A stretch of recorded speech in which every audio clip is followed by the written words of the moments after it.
తారాస్థాయికి చేరుకుంటోంది. సీనియర్ అధికారుల్ని justice PC Ghosh commission విచారిస్తోంది. అసలు ప్రాజెక్టులో ఇంతగా లోపాలు చోటు చేసుకోవడానికి కారణాలేంటి? కమిషన్ ఎదుట హాజరైన అధికారులు చెబుతుందేంటి? గుత్తేదారు పాత్ర ఎంత మేరకు ఉంది? స్థల నిర్ణయం చేసిందెవరు? విచారణ కమిషన్ ముందు ఇంజనీర్ల వర్షన్ ఎలా ఉంటోంది? తప్పు చేసిన వారిపై వేటు పడనుందా? Let's watch the story.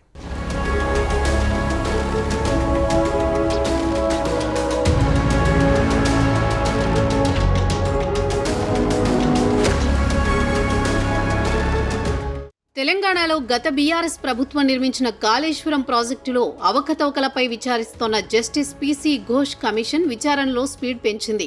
Medigadda ఆనకట్ట కుంగుబాటు విషయంలో ఇటు గుత్తేదారు సంస్థ అటు నీటిపారుదల శాఖ రెండూ ఉదాసీనంగా వ్యవహరించాయని విజిలెన్స్ అండ్ ఎన్ఫోర్స్మెంట్ విభాగం ఇప్పటికే వెల్లడించింది. ఈ మేరకు కాళేశ్వరం ఆనకట్టల నిర్మాణంలో అడుగడుగునా లోపాలను ఎత్తిచూపుతూ జస్టిస్ పీసీ ఘోష్ కమిషన్కు మధ్యంతర నివేదిక కూడా సమర్పించిన సంగతి తెలిసిందే.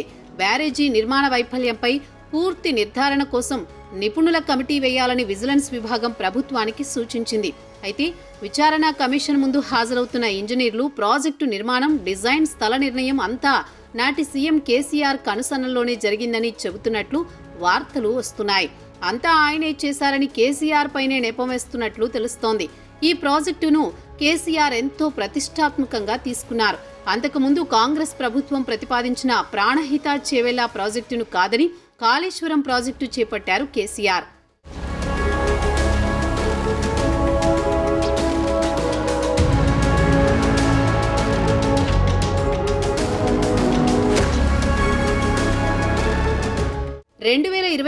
శాసనసభ ఎన్నికల ముందు మేడిగడ్డ ప్రాజెక్టులోని పియర్స్ కుంగిపోవడం సంచలనంగా మారింది. ఎన్నికల తర్వాత అధికారంలోకి వచ్చిన కాంగ్రెస్ ప్రభుత్వం దీన్ని చాలా సీరియస్ గా తీసుకుని విచారణకు ఆదేశించిన సంగతి తెలిసిందే. ప్రస్తుతం విచారణ తుది ఘట్టానికి చేరుతుందని తెలుస్తోంది. జస్టిస్ పీసీ ఘోష్ కమిషన్ ఎదుట రిటైర్డ్ ఈఎన్సీ నల్లా వెంకటేశ్వర్లు మరోసారి హాజరయ్యారు. గతంలో 2 సార్లు విచారణకు హాజరైన ఆయన తాజాగా సోమవారం మరోసారి కమిషన్ ఎదుట విచారణకు హాజరయ్యారు. విచారణ సందర్భంగా కమిషన్కు నల్లా వెంకటేశ్వర్లు పలు కీలక ఆధారాలు సమర్పించినట్టు సమాచారం. డిపిఆర్కు నాటి సీఎం కేసీఆర్ ఆమోదం తెలిపిన డాక్యుమెంట్లు, అన్నారం యాక్సెస్ చేంజ్ డాక్యుమెంట్లు, జియో టెక్నికల్ ఫౌండేషన్ టెస్టుల వివరాలకు సంబంధించి తన వద్ద ఉన్న మినిట్స్ డాక్యుమెంట్లు కమిషన్ ముందు అందజేశారని తెలుస్తోంది.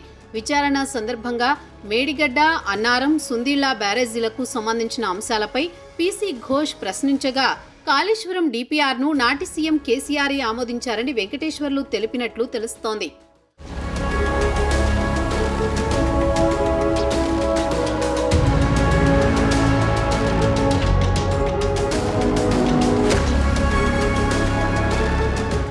కోటి ఎకరాలకు నీరు అందిస్తామని ఎంతో గొప్పగా చెప్పి ప్రాజెక్టును ప్రారంభించారు కేటీఆర్. అనుకున్నట్లు ఆయన హయాంలోనే ప్రాజెక్టు పూర్తి చేశారు. ఈ ప్రాజెక్టులో భాగంగా మేడిగడ్డ, సుందీళ్ల, అన్నారం రిజర్వాయర్లను నిర్మించారు. అప్పట్లో ఈ ప్రాజెక్టు నిర్మాణంలో పెద్ద ఎత్తున అవినీతి చోటు చేసుకుందని నాటి ప్రతిపక్షాలు గగ్గోలు పెట్టాయి. ప్రాజెక్టు నిర్మాణ స్థలం ఎంపిక, గుత్తేదారు ఎంపిక, నాణ్యత వంటి అంశాలపై కాంగ్రెస్ పార్టీ ఎన్నో ఆరోపణలు చేసింది. ప్రతిపక్షాల ఆరోపణలకు బలం చేకూరే విధంగా మేడిగడ్డలో పియర్స్ కుంగిపోయాయి. దీంతో మొత్తం ప్రాజెక్టుపైనే అనుమానాలు వ్యక్తమయ్యాయి. 3D నమూనాకు అనుగుణంగా అప్ స్ట్రీమ్, డౌన్ స్ట్రీమ్ భారాన్ని సరిచేయలేదని తెలుస్తోంది. 6, 7, 8 బ్లాకులను ఎల్ఎన్టీకు కాకుండా సబ్ కాంట్రాక్టర్లు నిర్మించారని, మేడిగడ్డలో ఒప్పందానికి విరుద్ధంగా పనులు జరిగాయని విజిలెన్స్ తెలిపింది.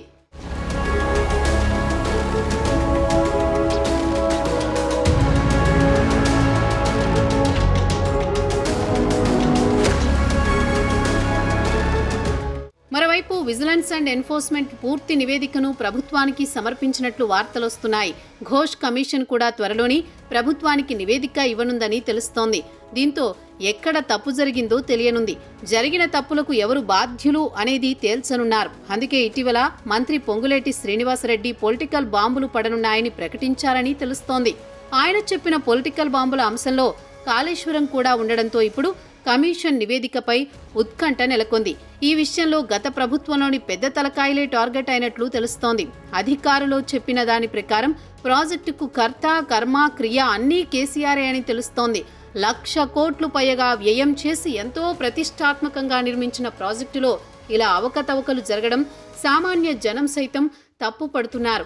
చూడాలి మరి మేడిగడ్డ ఎవరి మెడకు చుట్టుకోనుందో.